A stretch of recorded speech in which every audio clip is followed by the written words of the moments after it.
আসসালামু আলাইকুম। আমি জেসমিন নেওয়াজ আমার কুকিং চ্যানেল থেকে আপনাদেরকে জানাই স্বাগতম।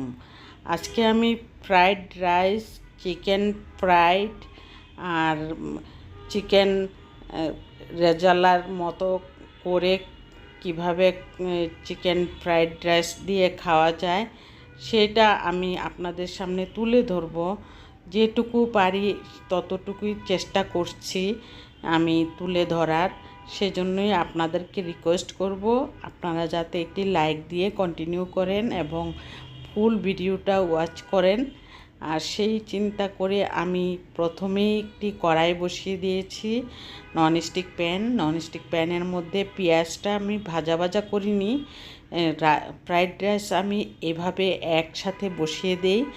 আগে আলাদা করে যে চাল সিদ্ধ করে 50% সিদ্ধ করতে হয় সেটা আমি না করে আমি পোলাওর মতন ফ্রাইড রাইস রান্না করে নিই।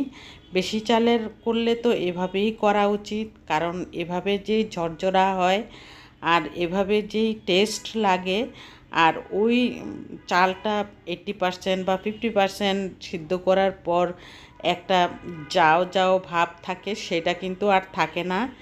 আর একটু ভাতগুলি কেমন ঠান্ডা করতে হয়, কত ঝামেলা ওই ফ্রাইড রাইস করাটা। আর আমি এভাবে পোলাওর মতন করে নিই, এতে করে অনেক 50% আপনি রেহাই পেয়ে যাবেন যদি এভাবে করে থাকেন। আপনারা যদি করে থাকেন আর কি, আমি আমার মতো করি। আর আপনারা দেখতে থাকুন কিভাবে এই ফ্রাইড রাইসটা করা হয় এবং কি টেস্ট হয়। আর আপনাদের সামনে আমি তুলে ধরলাম সেই কারণেই যে বেশি মানুষ 30 জন 40 জন যদি আমি দাওয়াত করে খাওয়াই তাহলে কিন্তু আমি এভাবেই করে থাকি। এখানে আমি লাল মরিচের গুঁড়া দিয়ে দিলাম, তারপরে দিয়ে দিব সয়া সস দেওয়ার পর আমি এখানে আর কোনো মশলা দিব না। এখন সবগুলি মানে সবজিগুলি দিয়ে দিব। এখানে পেঁয়াজের কলি আর গাজর কুচি আমি ফ্রিজিং করে রাখি, সেটা দিলেই কিন্তু খুব সুন্দর একটা রাইসের মধ্যে কালার চলে আসে। আর এই কালারটা খুবই ভালো লাগে, আর মনেই হয় না যে এটা ফ্রাইড রাইসের পোলাও বা ফ্রাইড রাইস। কেউ বুঝতেই পারবে না আপনার এটা যে আমি এভাবে করেছি। সবাই ভাববে আমি 50% চাল সিদ্ধ করেই বানিয়েছি। আসলে এভাবে বেশি ঝরঝরা হয়ে থাকে, পোলাও যেমন ঝরঝরা হয়ে থাকে আর রাইসটাও এভাবে ঝরঝরা হয়ে থাকে। এতে করে অনেক টেস্টও লেগে যায়। 2টা ডিম দিয়েছি আমি, 2টা ডিম দিয়ে কিন্তু রাইসটা করেছি। পেঁয়াজের সাথে ডিম দিয়ে ফেলেছিলাম, তখন তারপরে চালটা ভেজে তারপর পানি দিয়ে রাইসটা রান্না করে নিলাম। ঘিও দিয়ে দিয়েছি, 2 চা চামচ ঘি দিয়ে দিয়েছি। আর এখানে আমি চিকেনটা প্রথমে আমি লাল মরিচের গুঁড়া, ধনিয়ার গুঁড়া, জিরার গুঁড়া, আদা রসুন পেস্ট দিয়ে প্রথমে সিদ্ধ করে নিই আমি, যাতে ভিতরে কামড় দিলে একটা রক্ত মতো একটু লাগে অনেক সময়। শুধু ফ্রাই প্যানে ভেজে নিলে এর চেয়ে ভালো একটু সিদ্ধ করে নিলে এতে করে চিকেনগুলি খুবই টেস্ট হয়, ভিতরটা নরমও হয়। আর এরপর আমি ফ্রাই প্যানে দিয়ে ভেজে নিই।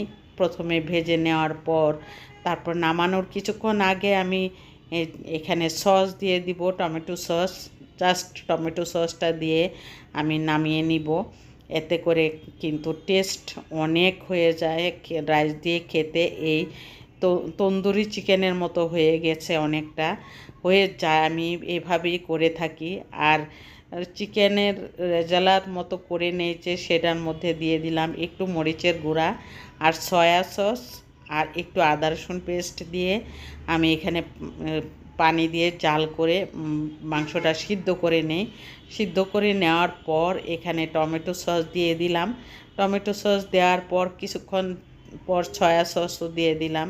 সয়া সস দেওয়ার পর আমি এখানে একটু জাল করে তারপরে আমি পাউডার দুধ, তারপর কর্নফ্লাওয়ার, তারপর একটু পানি দিয়ে গুলিয়ে নিই।